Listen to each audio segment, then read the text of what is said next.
राजस्थान में भले ही कांग्रेस पार्टी को हार का सामना करना पड़ा हो, लेकिन अभी भी उनके पास मौका है बीजेपी को मुंह तोड़ जवाब देने का। जी हां, लोकसभा चुनाव बेहद नजदीक है। 25 में से 24 सीटों पर भारतीय जनता पार्टी का अच्छा खासा दबदबा देखने को मिल रहा है।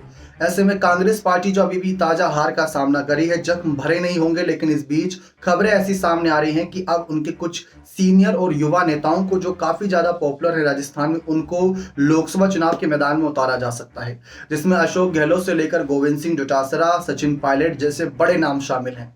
जी हाँ, सबसे पहले अगर हम बात करें अशोक गहलोत की, जो हालिया मुख्यमंत्री रहे थे, पूर्व मुख्यमंत्री के तौर पर गिनती होती है, उनको जोधपुर से चुनाव लड़ाने की चर्चा हो रही है। गोविंद सिंह, अगर डोटासरा की बात करें तो हाल ही में उनको प्रदेश अध्यक्ष नियुक्त किया, तो उनकी भी जिम्मेदारी बनती है कि उनको भी आगे किया जाए और राजस्थान में कांग्रेस एक बार फिर से साल 2009-2004 के नतीजों को दोहराती नजर आए। लेकिन हम बात करना चाहेंगे यहाँ पर सचिन पायलट की। सचिन पायलट, जिनको मुख्यमंत्री पद से लगातार दूर रखा गया और इस बार कांग्रेस पार्टी हार गई। सचिन पायलट ने पहले ही कहा था कि अगर परिवर्तन होगा तो सत्ता परिवर्तन होने से बच जाएगा, यानी कि मुख्यमंत्री चेहरे में परिवर्तन होगा तो वह परिवर्तन हमें सत्ता में नहीं देखने को मिलेगा। जो 5 साल बीजेपी, 5 साल कांग्रेस चला आ रहा है, उसको रोका जा सकता है। लेकिन पायलट ने कहा कि हमने कोशिश काफी की, लेकिन ऐसा नहीं हुआ।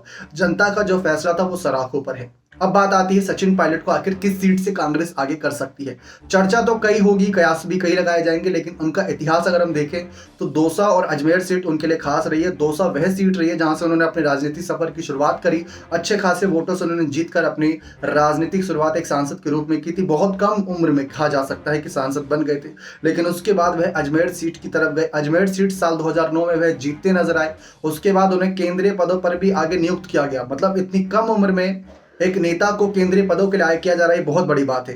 फिर उसके बाद अगर हम देखें, साल 2014 में सचिन पायलट को सांसदीय चुनाव में हार का सामना करना पड़ा।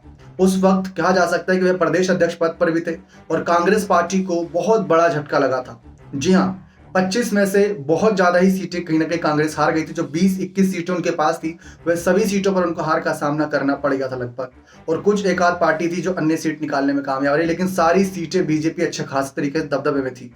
और 2000 अगर हम 19 के चुनावी नतीजों की देखें तो 25 में से 24 सीटें बीजेपी के पास है, एक सीट आरएलपी के खाते में गई थी। लेकिन सचिन पायलट की ये भूमिका एक स्पष्ट हो सकती है कि पहले तो हमने देखा उनको सीडब्ल्यूसी की बैठक में शामिल किया गया था, जो कि राज्य स्तर नहीं राष्ट्रीय स्तर की बैठकें होती हैं। फिर उसके बाद उन्हें छत्तीसगढ़ का प्रभारी बनाया गया। अब राजस्थान के लोकसभा चुनाव के मैदान में उन्हें उतारा जाता है अजमेर या दौसा सीट, किसी भी सीट से, जो कि अगर हम फिलहाल बात करें ये सभी सीटें भाजपा के खाते में हैं, तो इन सीटों को लाना भी कहीं ना कहीं इन बड़े नेताओं की ही जिम्मेदारी बनती है। लेकिन पायलट ने हाल ही में कहा था कि लोकसभा चुनाव में उन्हीं नेताओं को टिकट मिले जो युवा हैं। अगर युवाओं को आगे मौका मिलेगा तो वह अपना कमाल दिखाएंगे, उसका असर भी हमें देखने को मिलेगा। तो पायलट ने तो युवा नेताओं के नाम को आगे करा है और सचिन पायलट की गिनती भी एक युवा नेता में होती है। अभी हाल ही में हमने देखा मिलिंद देवड़ा, जो महाराष्ट्र के बड़े नेता हैं कांग्रेस के, उन्होंने पाला बदल के शिवसेना का दामन थामा, एकनाथ शिंदे के गुट में शामिल हुए। तो वैसे ही कहीं सचिन पायलट भी अपना हृदय परिवर्तन ना कर लें, इसके लिए काफी कुछ उनको लेकर विचार किया जा रहा होगा। कि राहुल गांधी एक तरफ भारत जोड़ो न्याय यात्रा निकाल रहे हैं, सचिन पायलट जैसे नेता अगर आगे सांसद के रूप में चुने जाते हैं और अगर कल को बाई चांस इंडिया दल जीत जाती है, तो ऐसे ही नेताओं की अहमियत बढ़ेगी और उनको केंद्रीय पदों के लिए आगे जरूर करने के बारे में सोचा जाएगा।